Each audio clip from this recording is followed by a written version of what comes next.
পুরুলিয়ার বড়বাজারে রক্তারক্তি কাণ্ড। মেলা দেখে ফেরার পথে গুরুতর জখম তৃণমূল ব্লক সভাপতি।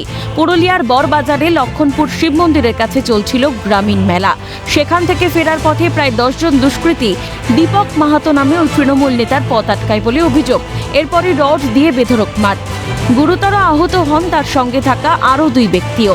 স্থানীয়রাই ওই তৃণমূল কর্মীকে উদ্ধার করে পুরুলিয়া সদর হাসপাতালে নিয়ে যায়।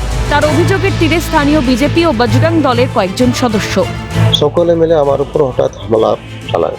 রডের লোহা জাতীয় কিছু বিষয় দিয়ে আমাকে মাথায় বারবার আঘাত করা। একজনকে আমি দেখেছি বজরং দল বিজেপি করে।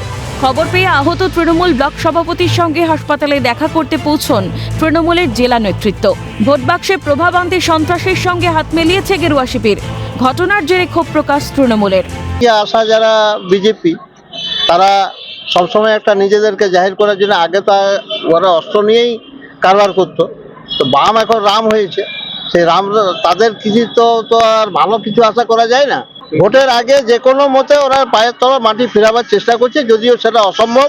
সন্ত্রাসের আবহ তৈরি করার চেষ্টা করছে এবং ওরা ভাবছে যে এইরকম ভাবে যদি আমরা আক্রমণ শানাই তাহলে তৃণমূল কংগ্রেস কর্মীরা ভয় পেয়ে যাবে এবং আমাদের সংগঠন বৃদ্ধি করতে অনেকটা সুবিধা হবে। কিন্তু তারা যেটা আশা করছে সেটা কোনো রকমই সম্ভব নয়। আমাদের ওখানে তৃণমূল কংগ্রেস খুব ভালো আছে সাংগঠনিক দিক থেকে এবং সেই ভয়ের কারণেই এই ধরনের ঘটনা তারা ঘটাচ্ছে। যে এলাকাকে বিভ্রান্ত করার চেষ্টা করছে এবং তারা ভাবছে যে এরকম বিভ্রান্ত করে হয়তো আমাদের ভোট ব্যাংক বাড়াবো না, কি একটা ওদের মনের মধ্যে কি চলছে।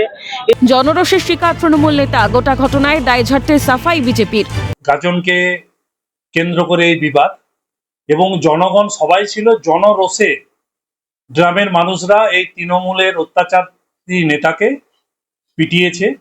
এটা গ্রামে গ্রামে একটা নতুন ট্রেন্ড উঠছে যে জনগণ কিন্তু একত্রিত হয়ে তৃণমূলের যারা লুটেরা নেতা আছে তাদেরকে পেটাচ্ছে। তারই একটা উদাহরণ। এর সঙ্গে রাজনীতির কোনো যোগ নেই। আমাদের দল এইরকম নোংরা রাজনীতি করেনি। পাখির চোখ 26-এর বিধানসভা নির্বাচন, তার আগে সন্ত্রাসের বাতাবরণ জেলায় জেলায়। মারধরের রাজনীতির রীতি কবে? সন্ত্রাসেই সমাপ্তি করতে মরিয়াবঙ্গের রাজনৈতিক দলগুলো। পুরুলিয়া থেকে দীপক রামের রিপোর্ট, ক্যালকাটা নিউজ।